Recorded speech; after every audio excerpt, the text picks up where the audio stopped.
Lahat naman ang galing sila ng gusto. Ay, sir. Na-appointment. Ito. Ay, sir, hindi ko nadala eh. Actually, ay, sorry ah. Sa mga viewers po, pasensya na. Malamang baka hindi nyo alam. Binigyan ko kasi si Carla na yun, katulad nung pintas na bigay niya sa akin. Ayun ah, may kandado. Kasi kinandodoan ko na rin yung mga puso niya. Gabi ka naman kiligin sa akin. Pero nakapasaya talaga. Sobra. Siya. Sayang, hindi ko alam yung na-accept nila. So, next time,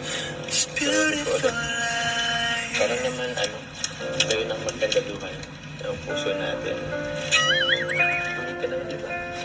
Di ba sabi mo nga, okay naman sa'yo?